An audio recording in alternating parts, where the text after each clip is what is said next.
மானாமதுரை கிருஷ்ணராஜபுரம் பகுதி ராஜேஷ் கண்ணன் ஆனந்தி தம்பதியரின் மகன் ஆகாஷ் வயது 26 கடந்த மார்ச் 2026 6ஆம் தேதி அன்று காவல்துறையினரால் கைது செய்யப்பட்டு விசாரணைக்கு அழைத்து சென்ற வேளையில் அடித்து துன்புறுத்தப்பட்டு சித்திரவதைக்கு உள்ளாக்கப்பட்டு கால் உடைக்கப்பட்டு அவர் சார்ந்த சமூகத்தை இழிவாக பேசி அவமதித்து மிகவும் மோசமான பலவீனமான நிலையில் மருத்துவமனைக்கு சிகிச்சைக்கு அழைத்து செல்லப்பட்டு 6-7ஆம் தேதி மருத்துவமனையில் சிகிச்சையில் இருந்த சூழலில் 8ஆம் தேதி அவர் உயிரிழந்துள்ளார்.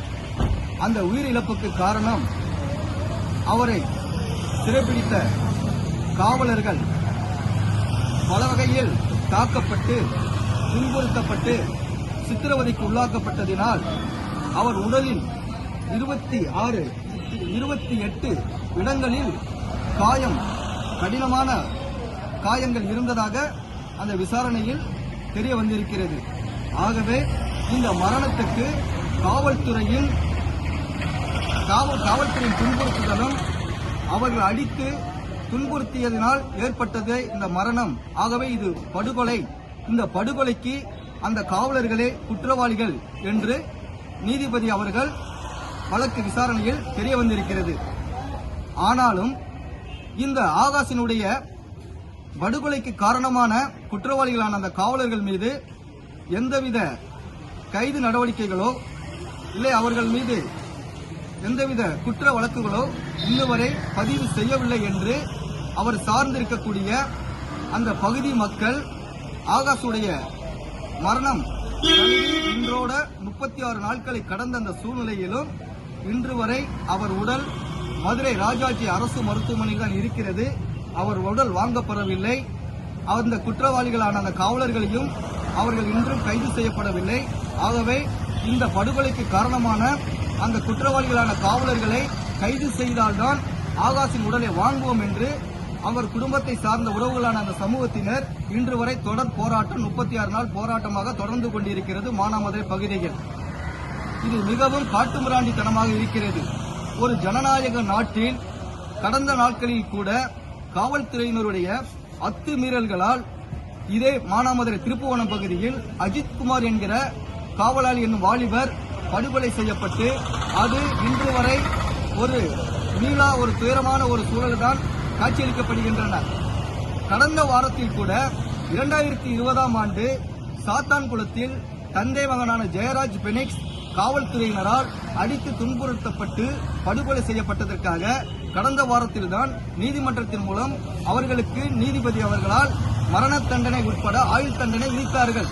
அப்படி இருக்கும் அந்த சூழலில் கூட இன்னும் சிறையிருப்பு மரணங்கள் தொடர்ந்து வனமாக தான் இருக்கின்றன.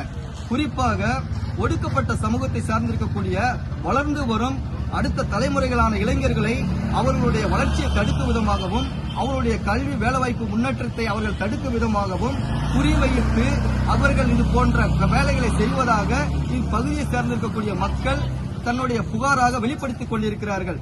இது ஒடுக்கப்பட்ட மக்களுடைய வளர்ச்சியை தடுக்கும் விதமாக இருக்கிறது. ஆகவே இந்த கொலை குற்றத்திற்கு காரணமான காவலர்களை உடனடியாக கைது செய்ய வேண்டும்.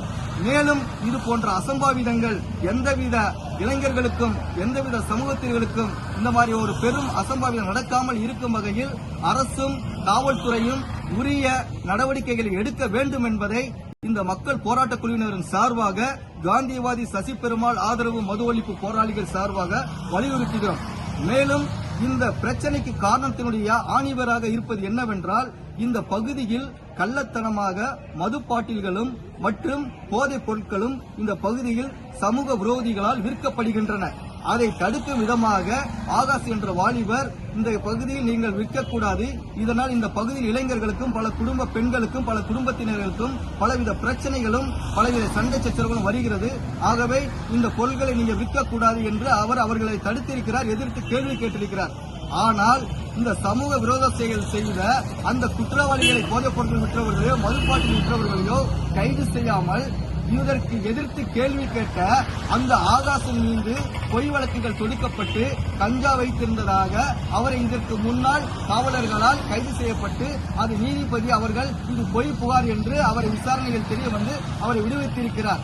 ஆகவே இங்க இருக்கக்கூடிய இது போன்ற போதைப் பொருட்கள் கள்ளத்தனமாக இந்த காவல்துறையினர் மாமூல் வாங்கிக் கொண்டு விற்பதற்கு உடந்தையாக இருக்கிறார்கள். அதற்கு இவர் இடையூறாக இருந்ததினால்தான் இது போன்ற இந்த சிக்கலுக்கும் இது போன்ற படுகொலைக்கும் ஆகாஷ் இந்த சூழலுக்கு ஆளாகப்பட்டிருக்கிறார். இதையும் நாங்கள் உற்று ஆராய்ந்து இந்த செயலுக்கு காரணமான காவல்துறை மீது காந்தியவாதி சசி பெருமாள் ஆதரவு மது ஒழிப்பு போராளிகள் வன்மையாக கண்டிப்பதுடன் பெருகி வரும் இந்த போதைப் பொருட்கள் மற்றும் கஞ்சா போன்ற போதைப் பொருட்களுக்கு உடந்தையாக இருக்கக்கூடிய காவலர்கள் மீதும் கள்ளத்தனமாக மது விற்பனை செய்யக்கூடியவர்களுக்கு உடந்தையாக இருக்கக்கூடிய காவல்துறையினர்கள் மீதும் கடுமையான நடவடிக்கை எடுக்க வேண்டும் என தமிழக அரசை வலியுறுத்துகிறோம். இந்த பாதிப்புக்கு உள்ளான ஆகாஷ் மற்றும் அவர் சார்ந்திருக்க குடும்பத்தினருக்கு நீதி வழங்க வேண்டும். இந்த குற்றத்திற்கு உள்ளான அந்த குற்றவாளிகளான காவலர்களை உடனடியாக கைது செய்ய வேண்டும் என்பதை அனைத்து தரப்பு தோழமை இயக்கங்களுக்கும் இந்த பாதிப்புகளையும் இதற்குரிய இழப்புகளையும் அவருக்கு எடுத்துரைத்து இவர்களுக்கு தோள் கொடுத்து துணை நிறுத்தும் விதமாக தோழமை இயக்கங்களையும் இந்த போராட்ட களத்தில் பங்கேற்று ஆதரவு தருமாறு அனைத்து தோழமை இயக்கங்களையும் இந்த போராட்ட களத்திற்கு ஆதரவு தர வேண்டும், துணை நிற்க வேண்டும் என்பதையும் இந்த போராட்ட கள தோழமை இயக்கங்களின் சார்பாகவும் வேண்டுகோள் விடுகிறோம்.